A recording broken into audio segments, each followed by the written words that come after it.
You too. Back with another one, my boys and girls. We back. How y'all doing today? I know it's gonna be a winter storm tomorrow, depending on where you at. It might be hella windy, hella snowy. But I'm just making sure my boys and girls are safe and found. Or sound. What am I saying? Stuttering my own words. But anyway, though, we about to react to, I know y'all see it, the best defense in the NBA. Maybe it's the best. I don't know. The Warriors did clamp that, so might not be the best. And my Nets are about to climb that too tonight, so we gonna see.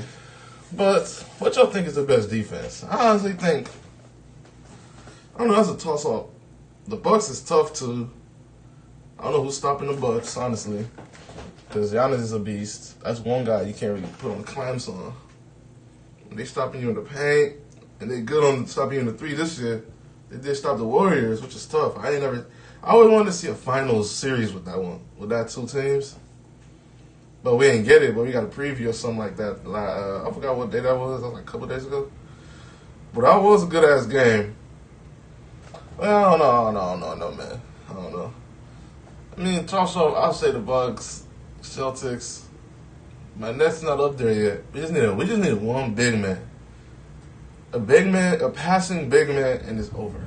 Ooh, and if he can shoot,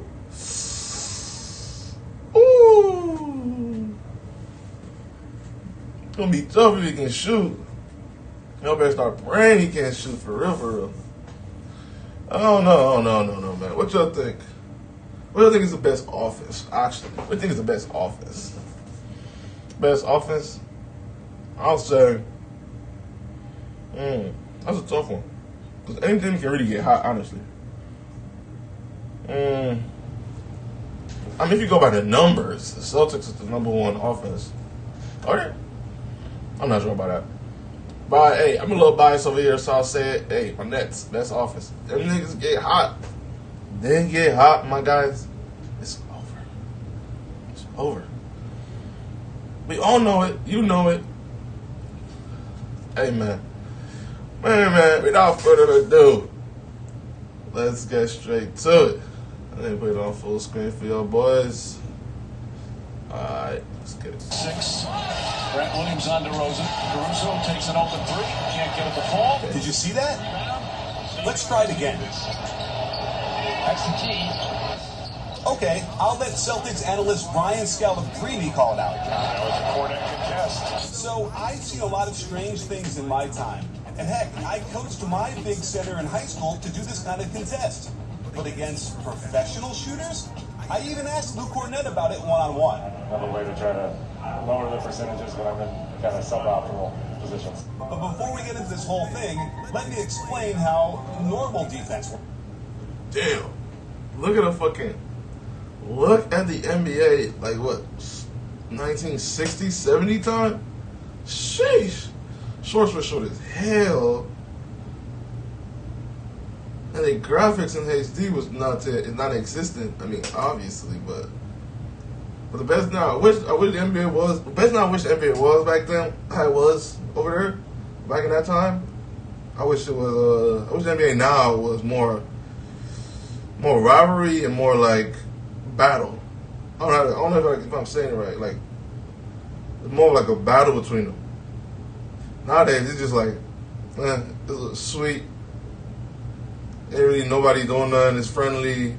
Some teams have a rivalry, but it's not the same as how it was back then. Back then, rivalry was like, ooh, can't wait to see them in a playoff type rivalry.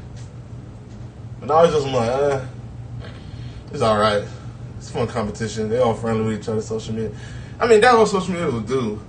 Social media is that everybody's not like friendly. They can just connect with each other. Social media, you can hear what they say, everything. It's different than when it was where you have to hear a report. You have to hear a recording of a reporter interviewing the player. But I don't know. I'll probably just say I like the 90s competitive back then, but I was going to take the graphics of now. Peace out to everybody. Let's get straight to it. Playing defense has always been about putting pressure on the ball, making the offensive player feel you, forcing him to change directions, staying between your man and the basket, and going for deflections. We've adjusted how we teach it, going away from the old step slide method to turning and running in order to keep up with the better and faster dribblers of today. And with pick and roll, that man was hacking him. You see him, nigga smacked his whole thigh. That's a foul right in there. Fuck.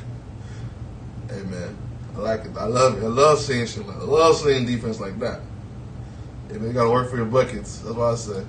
defense, we have a whole system designed to contain the ball handler, zone up the weak side to tag the roll man, then close out hard to contest threes in the air. In fact, the days of choppy step closeouts are over. As NBA teams have learned, the best way to lower the three-point percentage is to contest the shot in the air. While blocking three-point shots is extremely rare, it's hard to find a lot of threes where there isn't a defender running at him and leaping with his hand up. But maybe we're all wrong. Maybe Luke Kornet is onto something. Maybe by jumping in the air with both arms up, thereby obscuring the view of the rim, it's distracting enough to a shooter that they'll miss. I mean, it's so crazy, it just might work. Steph Noh, the Sporting News, wrote an article about it and tallied up the results. Luke Kennard clips technique is in which the Celtics center jumps from an absurd distance to try and distract the shooter has taken the NBA by storm. But does it actually work? I mean, yes and no, honestly. It only works on people, on motherfuckers who aren't really shooters. Because I don't think that's going to work on Curry. Come on now, you got to be honest. It only works on like average to below average shooters. You want to be honest. But hey man, don't take my word for it. Let's hear what they're going to say. I added on to it since then. And what we've seen is that this has been working to the tune of 6 for 24. And remember, these are all wide open three-point attempts. Of course, there's a combination of very small sample size and bad shooters attempting these shots. Let's find out how this whole thing... Like, he just said it too. He just said what I just said. Bad shooters. It really works on the bad shooters. Not people who actually are. Come on now, we gotta be honest now. You're giving too much credit. I mean, hey, he's doing something though, but hey, you can't really make it sound like he's really like stopping the best shooters. Now, if you see it on Curry, KD, that's different. Ooh, that'd be different. But I know KD gonna make it, so I ain't worried. Thing got started. I actually started noticing an opponent one time playing against him, and just kind of like affected contest out on me. Oh, he was actually kind of closing out to me, and then it really just kind of started organically me realizing like you can affect kind of the visual for the shooter, and that has an effect. I started trying to practice it during my time in the G League, especially on pick and pops where I wasn't really going to recover anyways. And it kind of just grew from that on the way to try to lower the percentages when I'm in kind of suboptimal positions. So here's the question I have from all coaches have. What are the coaching staff saying about these contests? Yeah, and our staff has been like approving of it, and I think it's just like using it when it's appropriate. I think especially for what our staff wants me to do, it kind of fits in perfectly of protecting the rim but still being able to make an effect on a shooter. Having an effect on three-point shooters is definitely the name of the game in the NBA. And it's perfection if you can hang in the lane to protect the rim as well. It's the same kind of protection you need for your face. And Geology is here with an incredible award-winning skincare regimen that has literally changed my skin. Skincare that is so important to me now, you will see a difference. Just like Kornet has with his defense. However, there are some potential issues I need to point out. If you watch what Kornet does closely on these contests, you'll realize he doesn't end up in the lane after the shot goes up, so he's not in a position to rebound the basketball, which you'd think would be a major benefit of being so close to the basket when putting his hands up like this. This doesn't explain completely why he's ranked so low in defensive rebounding percentage amongst centers, but it definitely isn't helping. And the Celtics have done a good job of team crashing for the boards, so they're not getting killed by their opponents in this situation.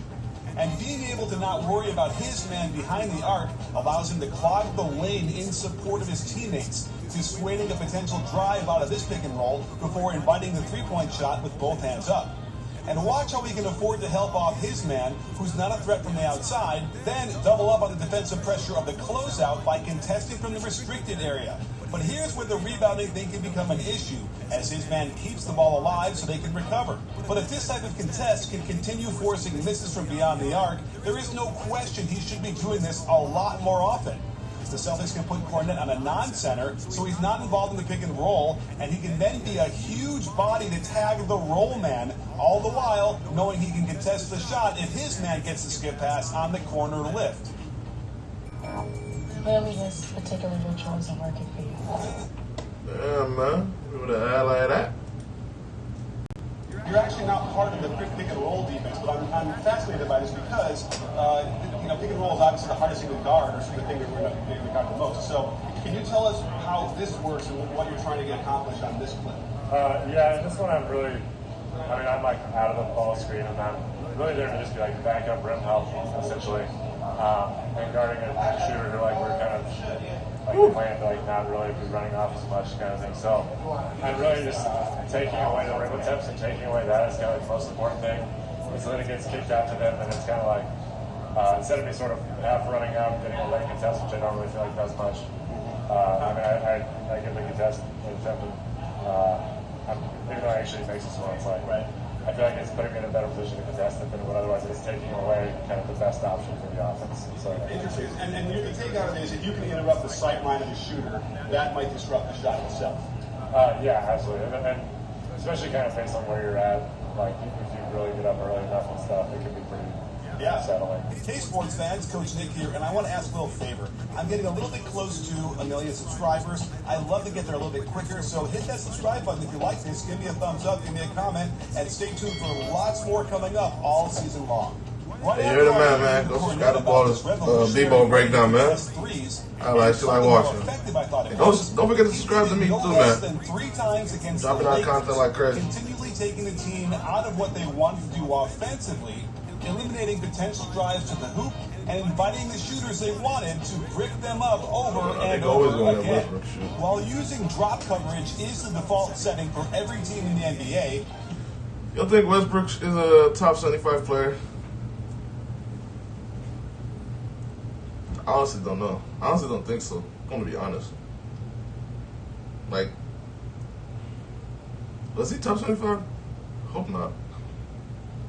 If he was, that's crazy. Kyrie's not on it. Kyrie's way better than bro. Oh my god. Top 75 is the most biased list ever. This would make no sense.